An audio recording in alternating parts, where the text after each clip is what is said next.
When it was evening on that day, the first day of the week, and the doors of the house where the disciples had met were locked for fear of the Jews, Jesus came and stood among them and said, "Peace be with you."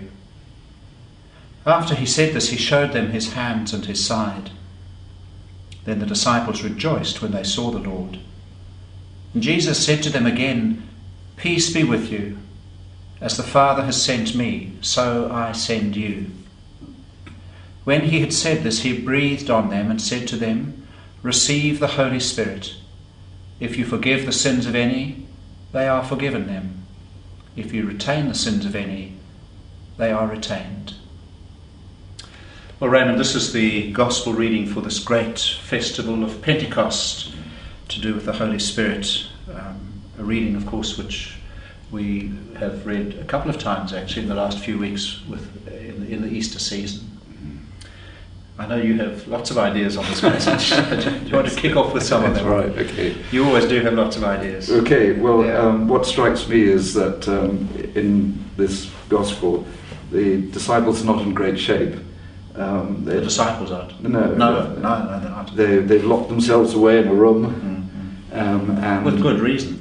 With good reason, because it was a dangerous situation. Yeah. And some of them had betrayed Jesus, and the rest had run away.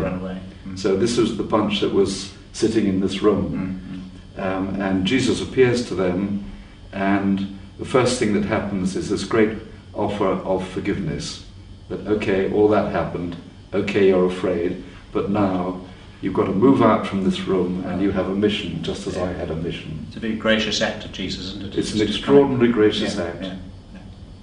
And the peace is about forgiveness and about mission, about sending. Taking that out.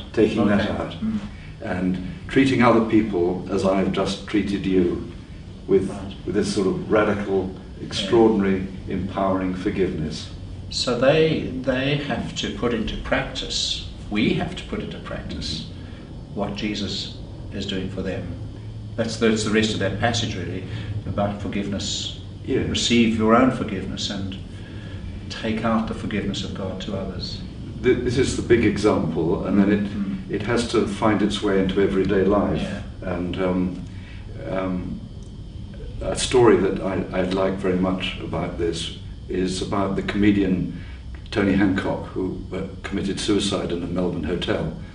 And when they went to find all his remains, they found that his electric razor hadn't been cleaned out for about 4 months.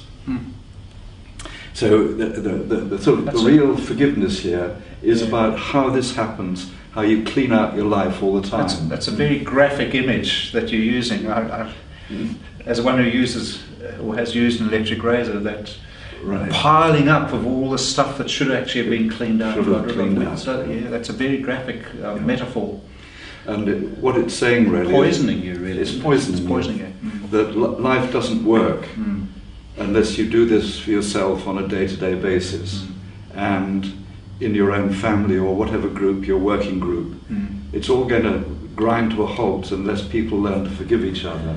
And of course, in our particular church traditions, we have opportunity to do that, whether we call it sacrament of reconciliation, confession. I mean, in our own Anglican tradition, really every time we meet, certainly for Eucharist, for Mass, included in the service is a time to do just that. Father, Heavenly God, we have sinned. That's right. In what we've thought, said, done, and what we haven't done. And hear those words of forgiveness, which come from here, really. And what the St. John's Gospel is saying is that Jesus was sent to do just that, and that we're sent to do just that too.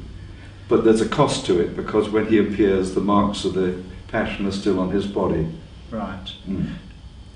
Why this Gospel of Pentecost? I mean, we're going to read the passage from Acts chapter 2, of course, with the Spirit coming down like a dove. Well, it's an alternative description of Pentecost. Instead of a dove coming down, it's like the Spirit of Jesus being imparted by Jesus person to person like that. Being breathed into, which is quite nice here in New Zealand with the greeting, the traditional Maori greeting of the hongi. The hongi. You breathing something of that. In whatever way you imagine it, if something coming down like this and firing you up, or something that's given to you by another person, it really comes to the same thing. So for us, as, if you like, the next many generations of disciples later, our task is still the same: to receive the peace that Jesus offers, that forgiveness, and to go out to live it day by day, as we said earlier. It's the same, and in some ways it's more difficult because we live a much faster life than they did then, and the chances that stuff will get backed up, like Tony Hancock's razor, is all the more threatening. Just to end, clean out your razor. Clean out your razor. That's right.